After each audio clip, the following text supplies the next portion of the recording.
Hello, and welcome to the Feeling Good podcast, where you can learn powerful techniques to change the way you feel. I am your host, Rhonda Borowski, and joining me here in the Murrieta studio is Dr. David Burns.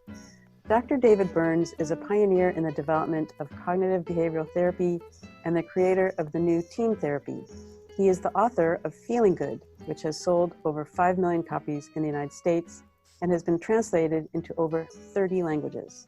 David is currently an emeritus adjunct professor of clinical psychiatry at Stanford University School of Medicine. Hello, Rhonda. Hello, David. How are you? Good. Hello, Alex. Hi there. Hello, Jeremy. Hiya. We've got 3 male voices. This is David right now. So each time one of us speaks, we'll announce our name first, so you can kind of keep track of us. If we were doing video, you could see us and it would be a little easier. But this is the first of a series of podcasts we're going to do on the coronavirus, which I'm sure is on the top of the minds of most of you, if not all of you.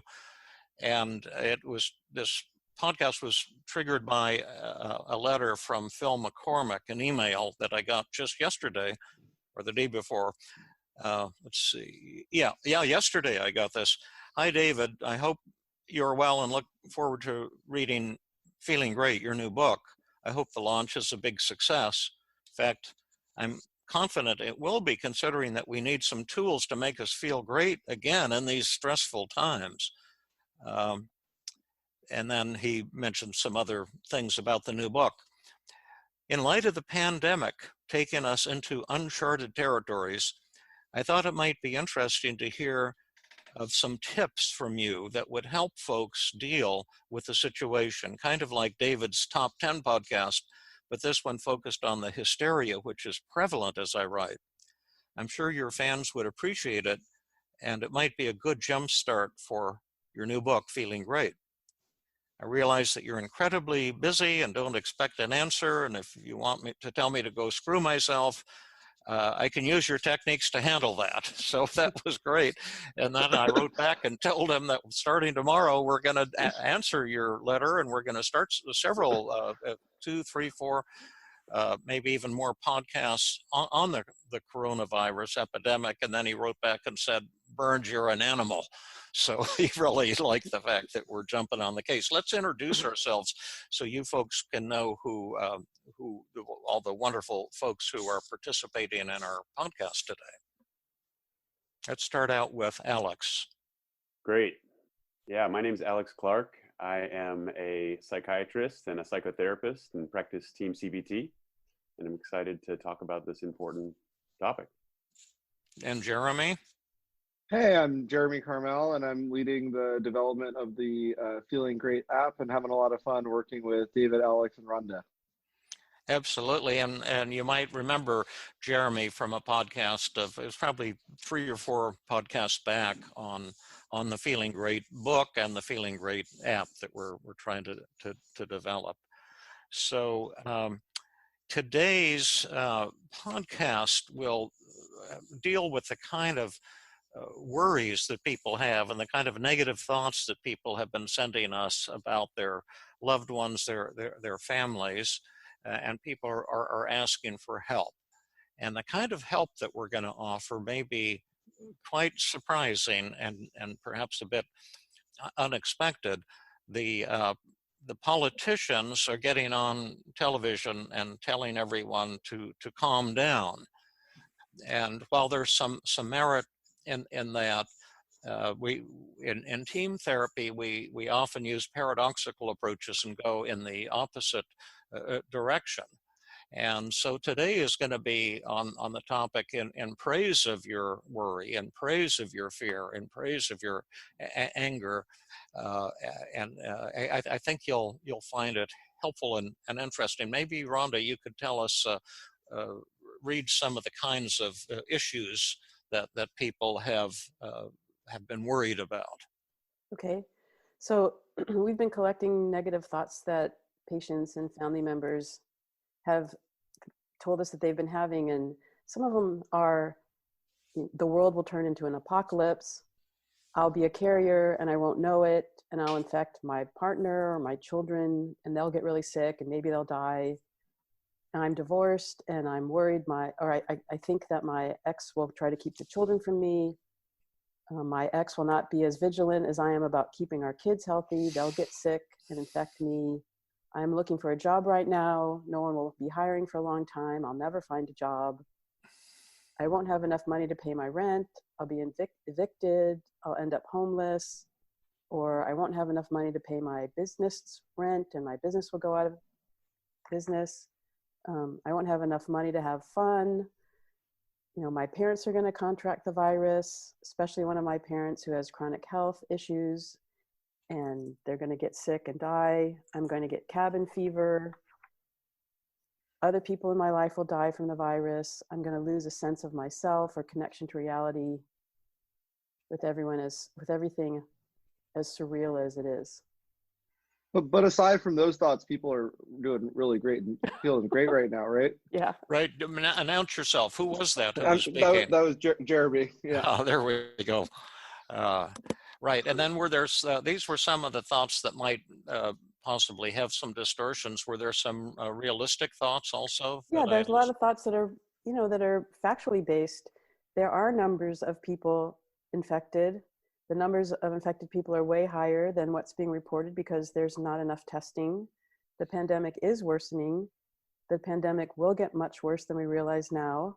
There are needier populations, people who have lost work who really need it, like restaurant workers or hotel workers, caterers, production staff, people who don't have any savings. Those needier populations will suffer more than the rest. Our social fabric is going to break down. Things are going to continue getting worse as the climate change worsens. And I live too far from my parents to help take care of them. Right.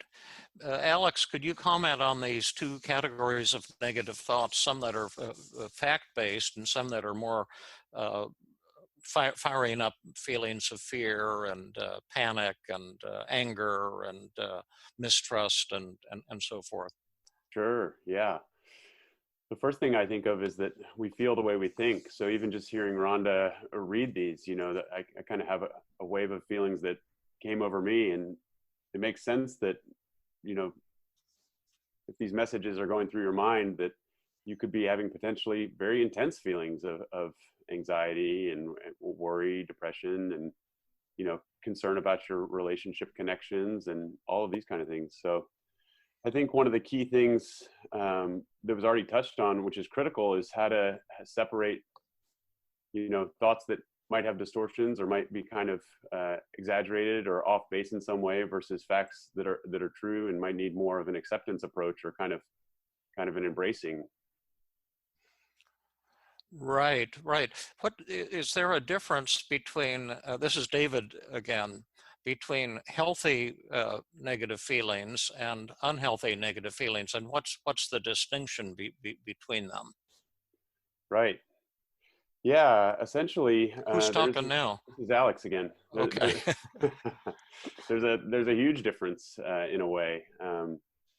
Just in line with this idea that we feel the way we think. If your feelings are based on kind of fair or balanced, rational thoughts that have truth to them, then those would be healthy feelings, like healthy fear related to accurate thoughts, or like you often talk about, kind of a healthy sadness. A loss can be one of the most beautiful of human experiences, showing how the loss really mattered to you and you didn't want that to happen. And then the opposite would be kind of unhealthy feelings. And I like to think about it as kind of the milk and the cream in a way, that the part on top of the healthy feelings that's driven by distorted thinking.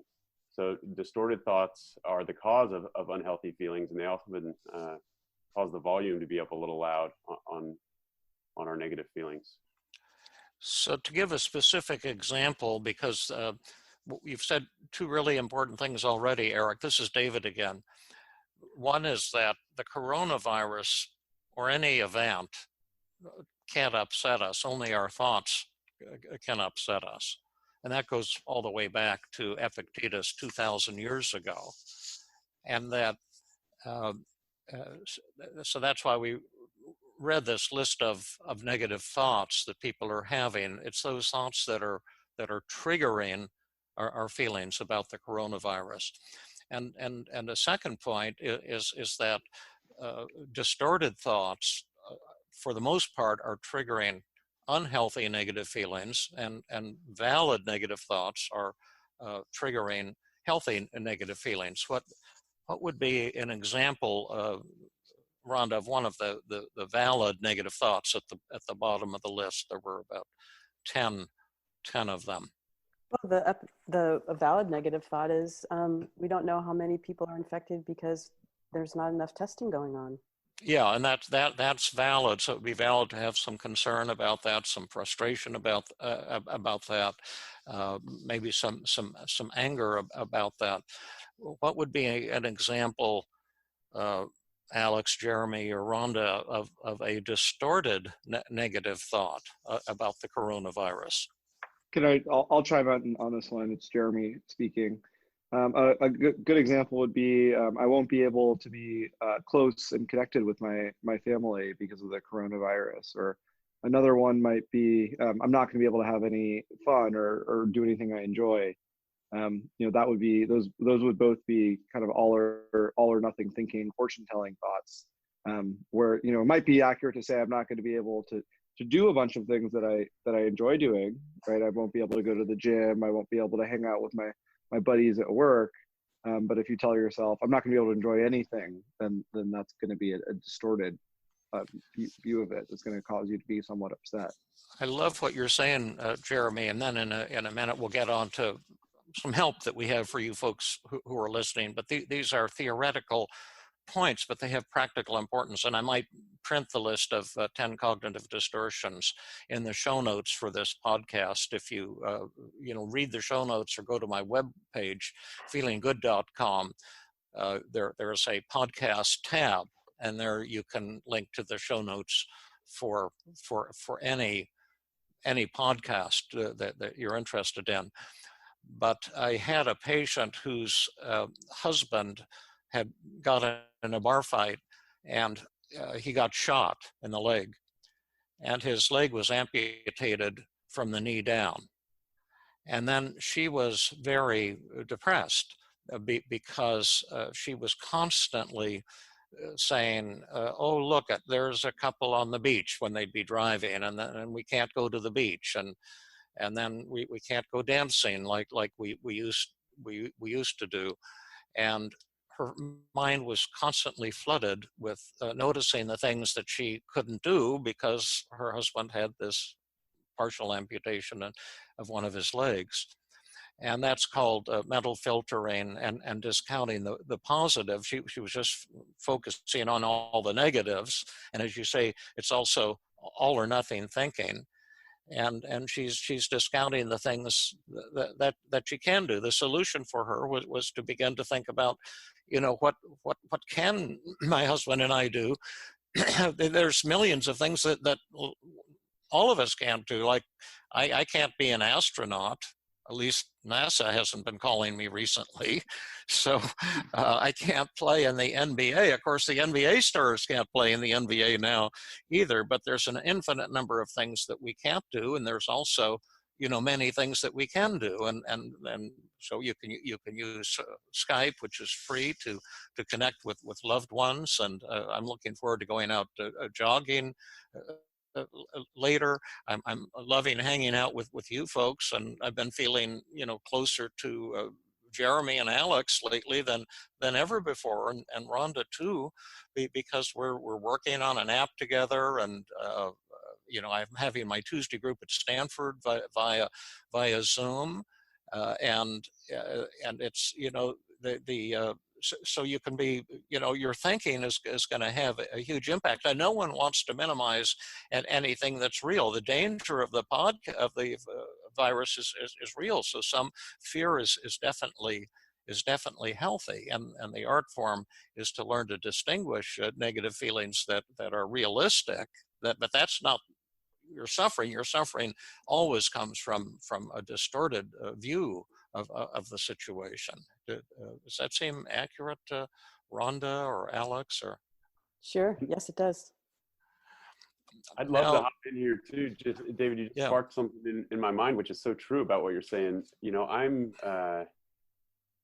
doing most of my work by video right now. In fact, all of my clinical work, but even, you know, connecting with you all on projects and my loved ones. I mean, I'm reaching out and talking to people who I have not connected with on video or talked to regularly, just because they're popping into my mind, because I'm not going out socially around here and seeing the people that I normally see. So in some ways, it's opened up, you know, a world of people who I wouldn't be connecting with as normally.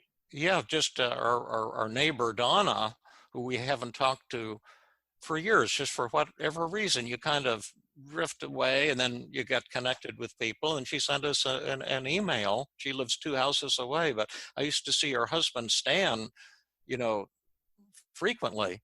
And we would hang out and talk about some hobbies we had in common and stuff. But we haven't connected for a couple of years. And she sent an email, said, you know, if you and Melanie need any help with grocery shopping or pharmacy or whatever, you know, No. I'm going out all the time and would love to you know, help you out and connect with you. Well, as it turns out, we don't necessarily need that help, but I suddenly felt so warmly toward Donna, and you know, our friend, a friend of ours in New York, who lives alone, who we all like, emailed us that he's pretty sure he has the coronavirus, and he's suffering alone in an apartment in New York. A young guy who we all really like, and you know, I'm feeling closer to him than ever, and emailing him and how are you doing today and things like this. So what is the point that we're trying to make here before we show how to help people? I think the point is that, you know, one of the things you started off by saying is that our politicians are telling us to stay calm. And, you know, sometimes it's impossible to stay calm, or it's ridiculous to stay calm and be happy. And we want to kind of, you know, praise our negative feelings and see what they could lead to. Well, that brings us to the second part of today's show, and that was well stated, Rhonda. And before you can change the way you feel, you have to decide if you want to change the way you feel. So we'll do a little thought experiment. This is David, by the way, again. To all the people who are listening, how many of you are having some negative feelings because of the coronavirus? Feelings of anxiety, feelings of loneliness, feelings of anger, panic, frustration, sadness, depression, discouragement. Hold your hands up now so I can see. And so I can see all of you practically. I just saw thousands of hands go up. I'm just teasing because we can't actually see you, but I'm sure that you're all feeling these feelings, and we're all feeling these feelings. And let's do a little magic button experiment here. Do you want to do that, Alex? That sounds great. And maybe we can just open it up to everybody who's listening and do it, to say, you know, we're here today talking about the coronavirus, and it's almost for certain that everybody's having intense feelings of some type about this. And the question would be, would you want help with this? Are you asking for those negative feelings to go away? Like if we had a magic button here that we could press, and it were to drop all of those negative feelings to zero, they were to disappear, and you walked away from listening today feeling elated, feeling a complete absence of any of those feelings. Is that what you'd be looking for? And would you press that magic button right now? And if you just press that magic button, all your negative feelings will disappear, and you'll go into a state of euphoria and joy. How many of you are going to press that magic button? Raise your hands. Okay, well, I see quite a number of hands going up, not 100%, but an awful lot of them. Now, it makes sense that when you're upset, when you're worried, when you're panicky, when you're depressed, when you're down, when you're hopeless, when you're angry, you'd want to press a magic button and have all these negative feelings disappear. The fellow who's concerned about his wife preventing him from seeing his children, his concerns about this would disappear. The man who said, I won't have enough money for fun. This concern would disappear. The person who said, I'm worried that my parents are going to die, I may never see my parents again, that fear would disappear. The fellow who's worried about never finding a job, this fear, the sadness, the hopelessness would disappear. And we don't have a magic button, but we do have some awesome techniques that can be helpful. But before we would press that magic button, maybe we should take a look at the theme of the podcast, in praise of fear, in praise of your negative feelings, honoring your negative feelings. Let's ask two questions. What are these negative thoughts and feelings show about you, each of you who's listening right now, that's positive and awesome? Secondly, what are some benefits of this negative thought and feeling? And if you will take out a paper and pencil or a pen, you might want to play along with this, what we call positive reframing exercise right now. And go ahead. This is Jeremy. Can I be the guinea pig for the first set of negative feelings and thoughts that we're going to see the advantages of? I want to get some good compliments and praise from y'all right now. Oh, sure, Jeremy. That'd be great. So let's when you do this, you always do it specifically. You focus on one negative thought and one negative feeling at a time, and you ask those two questions. Number one, what does this negative thought or feeling show about me and my core values that's positive and awesome? That's the first question. Number two, what are some benefits to me or the people that I care about? What are some advantages of this negative thought and feeling? How is it going to help me? So notice we're going to go in the opposite direction. Instead of trying to get rid of these negative thoughts and feelings, we're going to talk about what's really beautiful and awesome and positive about these negative thoughts and feelings. So which one would you like to focus on first, Jeremy? Awesome. Well, I'd love to focus on anger. And I'm feeling kind of angry right now. It might not sound angry, but I feel pretty angry that we don't have, my fiance is a nurse, and they don't have enough masks for all the nurses to really protect themselves against this thing. They're very strict rules about narrow use cases of masks, where ideally, obviously, everyone would have a mask all the time right now in a hospital where you've got tons of sick people, and the workers can get it from the patients and then spread it to other patients. And it's kind of infuriating that there aren't masks for all our frontline healthcare workers. Okay, awesome. So now let's give you first shot at it, Jeremy. Let's say, what does this worry about your fiance and you're anxious and angry, right? I would say 80% angry, 20% anxious, something like that. Okay. What is the anger? What does your anger show about you and your core values that's positive and awesome? Well, for one thing, I wouldn't want to get rid of this anger completely, because I love my fiance. I really care about her, and not being angry and being kind of indifferent to this situation would seem kind of like uncaring, like I don't really care about her. That's really awesome. So let's look at what happened, because that was so beautifully done. See, the politicians, and I'm not criticizing the politicians, this is a natural instinct to try to help people who are upset. And so the people are saying, calm down, and, help is on the way and good things are going to happen, and things like that. Instead, we're saying to you, Jeremy, that your anger is actually a positive thing and is an expression of your love for your fiance. And that if you press that magic button and you're not angry anymore, that would be really like saying you don't really love your fiance. Does that seem valid? Totally. Is that important? Super important. I'm tearing up a little bit because it's so important. That's so neat. So that's an example of positive reframing. Tell me what you're feeling now when you're tearing up.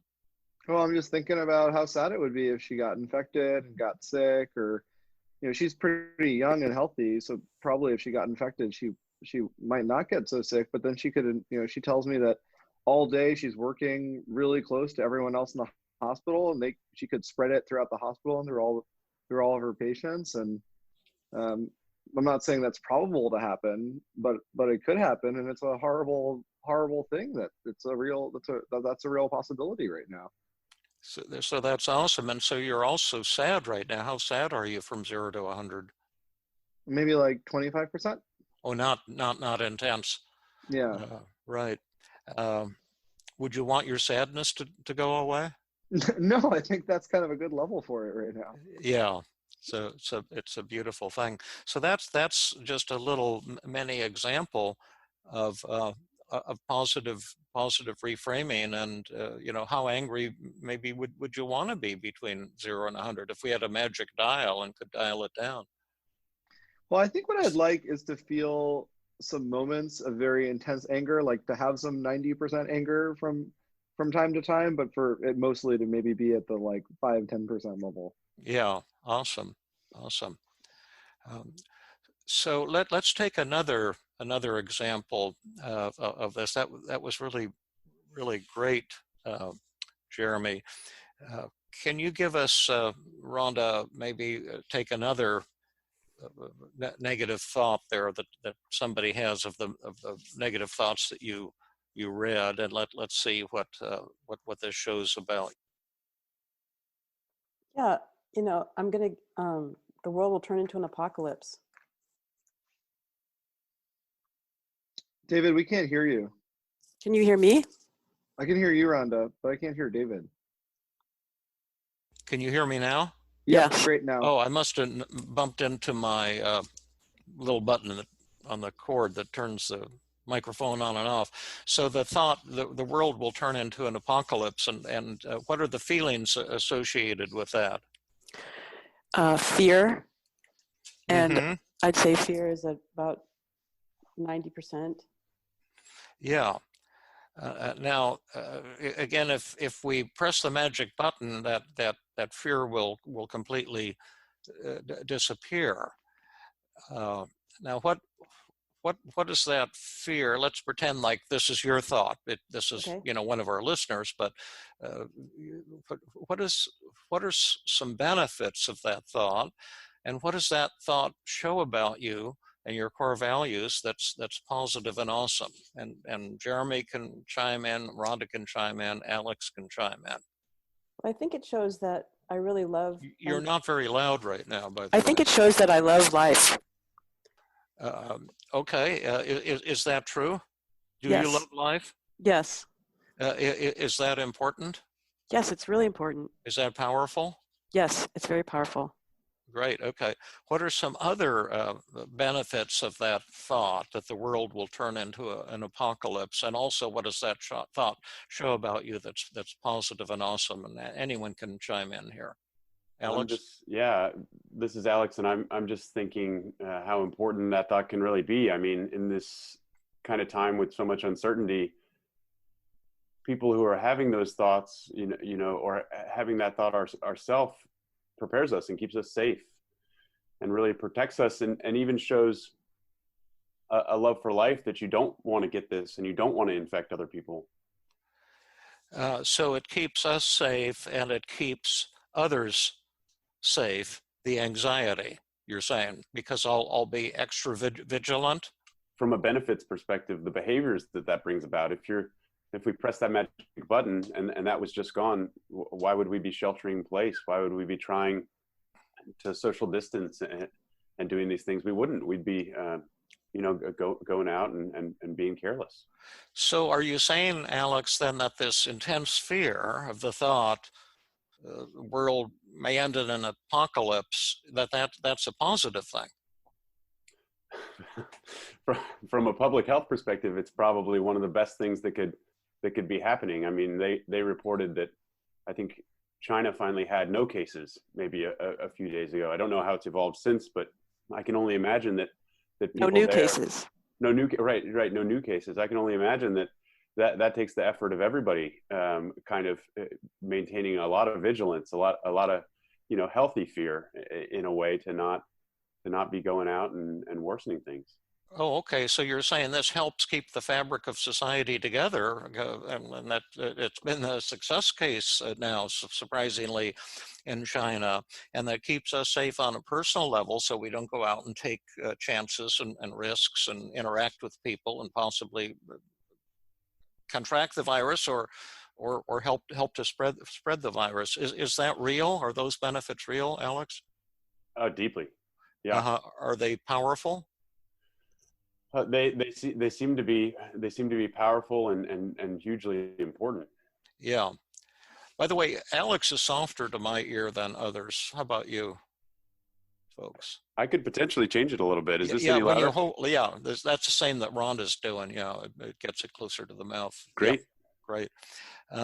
So let's say your fear is 90% when you're telling yourself the world will end in an apocalypse. Using the magic dial, Rhonda, how much fear might you want to have? Because if you press the magic button, these important benefits will disappear.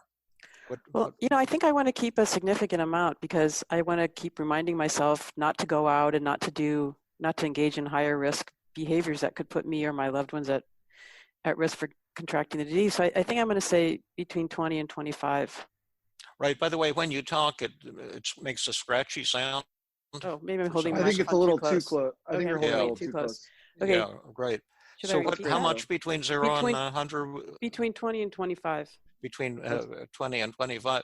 And by the way, what are some other things that thought that the world will end in an apocalypse shows about you that's positive and awesome? I think it shows that I really value relationships with people. Is that true, Rhonda? Yes, it's very true. Is that important? Really important. Yeah, so value relationships. I'm just thinking here too about, there's some honesty and some realism inside of this. I think there's a lot of uncertainty out there, and people's anxiety or fear is kind of almost an embracing of that, but at least a validation, kind of acknowledgement that you don't have your head in the sand and that you're not kind of ignoring what's very real right now. I mean, I think for a long time that was going on. So you say then that when you're having these thoughts, it shows that you're being realistic and honest and facing the truth about what's going on. Is that correct, Alex? I think so. Rather than being in a state of denial and saying, we've only got 12 cases and they'll be gone by next week. Right. Yeah. Or it's not here yet. So no problem. And it probably won't come or. Oh, I see. So now is that important to be honest and to have integrity? I wouldn't be surprised if most people listening, pride themselves on that and think it's a huge value of theirs. Yeah, right. So what we're doing is clear to us, but let's summarize this for the listeners, because this is something that they might want to do for themselves, and then we'll take one more example of it, and then we'll bring this podcast to closure and tell people about what's coming up next. But what are we doing here, Jeremy or Alex or Rhonda? How should the listener make sense of it? Because what we're doing, we're saying, taking your negative feelings. People say, "Oh, I'm all stressed out. I'm depressed. I'm anxious. I'm panicky. I'm angry." And the rest of the world is going to try to tell you how to change those things. So you're supposed to meditate, which can be very helpful for people, or you're supposed to stay calm, which is what the politicians are doing, and various people will be coming up with all kinds of formulas to help. And what we're doing here is just the opposite of that. Can someone explain, just spell that out in just simple terms? It's obvious, but it might not yet be obvious to all of our listeners.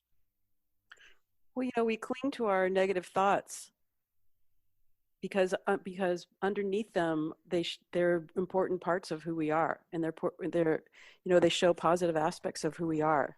And until we acknowledge the positives and the benefits, the advantages, how they help us,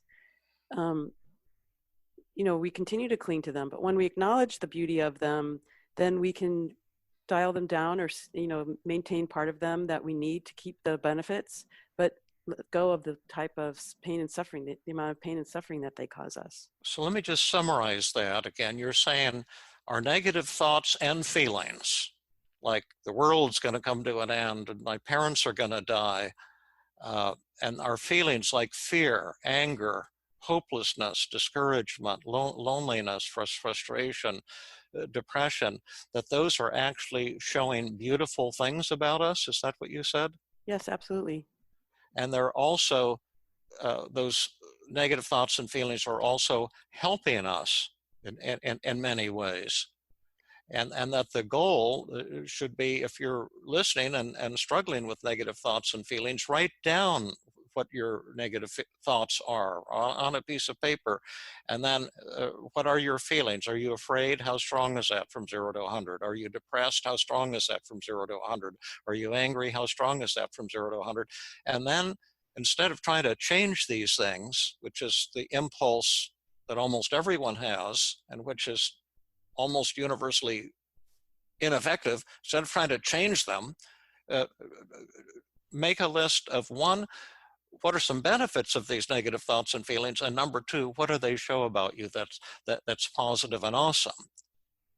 And then once you've done that, think about a magic dial rather than a magic button and ask yourself, how much anger would I need between 0 to 100? If my anger is 90 at the government, at whatever, at some other person or whatever, how much anger would I want to have if I had a magic dial? Would 10% anger be enough to keep these benefits of the anger? Would 20% anger be enough to keep the benefits of the anger, or the benefits of your anxiety, or the benefits of your negative feelings, as well as what these negative thoughts and feelings are showing about you that's positive and awesome? We want you to honor and praise your negative thoughts and feelings, rather than struggling to change them, to accept them. And paradoxically, when you accept your negative thoughts and feelings, as well as your own shortcomings as a human being, that's paradoxically the greatest change a human being can make. Acceptance, which we think of as the opposite of change, but acceptance is actually the greatest change a human being can make. And now Alex, Jeremy, or Rhonda will say something totally mind-blowing to bring our podcast to a closure.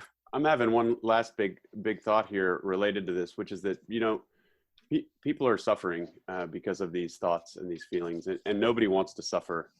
And I think, David, what you're saying here in a really powerful way is that when we're suffering, we want to get away from it. And so we're telling ourselves things like, these feelings are too intense and they show what's wrong with me.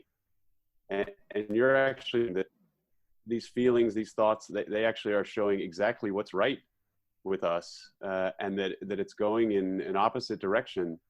That when you're having these intense feelings and negative thoughts, maybe the first place that you should start is to say, what does it show about me that's just fantastic that I'm having these? Why does it make sense? And why is it what's right with me? And then you can figure out whether or not you care about doing anything different. So let me see if I get this right. I'm having this thought, I'm a listener, and I'm telling myself, maybe my parents are going to die. Maybe I'll never see them again. And you're feeling panicky and lonely and angry. You're saying there's something good about that, Alex?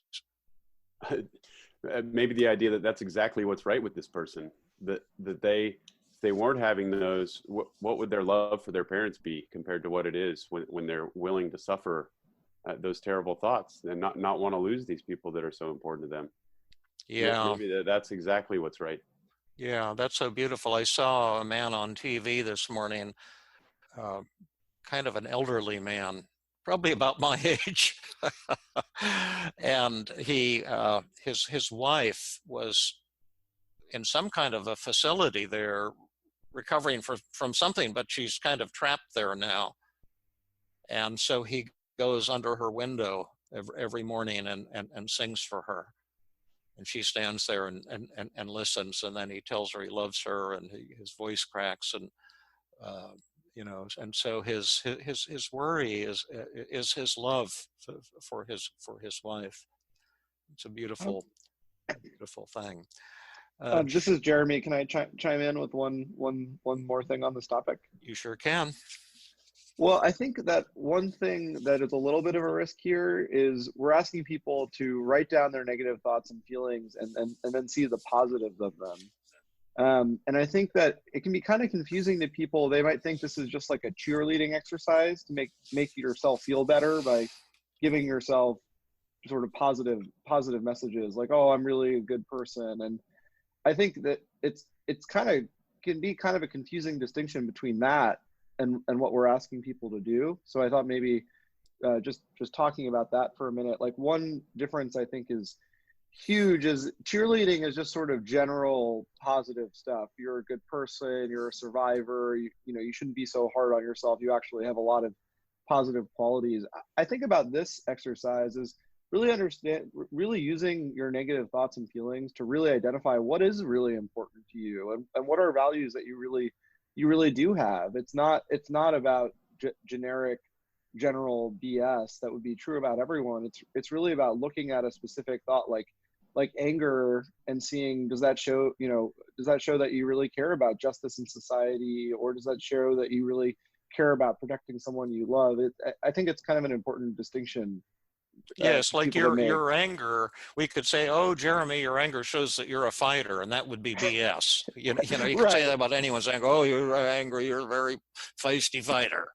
That's kind of stupid, and that's not going to help anyone. But when you say your anger shows your love for your fiancée, yeah, sadness and your tears show your love for her, that's a different kettle of fish entirely. Yeah. Beautiful. Now here's what we've got coming up in no particular order. We have and we can't promise these podcasts, but we're pretty sure they're going to happen. We have a beautiful young woman who got into an intense conflict with her mother about the coronavirus, and we'll talk with her and how that was resolved, and there will be some important messages for you in terms of communicating with loved ones and friends who are in a state of panic, and we'll be talking about the 5 secrets of effective communication. Some of you, once you've decided to tone down your negative feelings to some lower level with the magic dial, then you may need to know, how am I going to change my negative thoughts and feelings? And Rhonda's going to be featured in a podcast because she worked with a woman we'll call Alice just yesterday, who came in at the start of the session with concerns about coronavirus and was 95% depressed. 90 out of 100, that's an incredibly intense depression. 95% anxious, 65% feeling, let's see, we'll put my glasses on, incompetent, 80% despairing, 100% frustrated. And by the end of the session, Rhonda had masterfully caused these feelings practically to vanish. How did Rhonda pull off that miracle? Well, you'll find out in an upcoming podcast.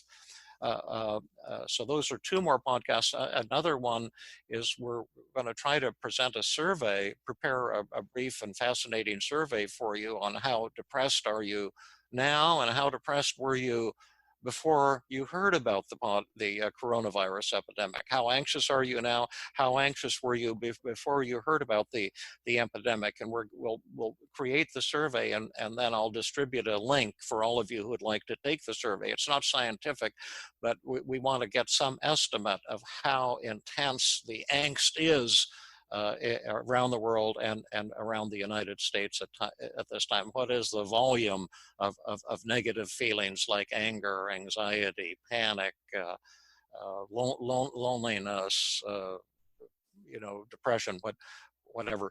Well, thank you everybody for listening in, and thank you Phil McCormick for pointing us in this direction. Any other closing remarks from anyone? I have one. I just wanted to thank you, Alex and Jeremy. I think that your insights were really helpful and thought-provoking. We're so glad to be here. Working with you, Rhonda. One just quick addendum. I realized that I mentioned something about Ashley's hospital not having enough masks, and I don't want that comment to be misinterpreted. They're doing the best they can with the resources they have, and really doing a great job. And they have masks for people treating coronavirus patients, just not as many masks for general hospital worker protection as ideally they would have. So that's going on in all the hospitals in the United States, and we really want to pull together as a country and change our mindset to begin working together to get industry pointed in the right direction of providing these needed supplies. Thank you, everyone, for listening, and thank you, Rhonda, Alex, and Jeremy for a great session today. This has been another episode of the Feeling Good podcast. For more information, visit Dr. Burns' website at feelinggood.com, where you will find the show notes for this episode under the podcast page. You will also find archives of previous episodes and many resources for therapists and non-therapists. We welcome your comments and questions. If you want to support the show, please share the podcast with people who might benefit from it. You could also go to iTunes and leave a 5-star rating. The theme music is Gypsy Jazz in Paris, 1935, composed and performed by Brett Van Donsel. I am your host, Rhonda Borowski. We hope you enjoyed this episode. I invite you to join us next time for another episode of the Feeling Good podcast.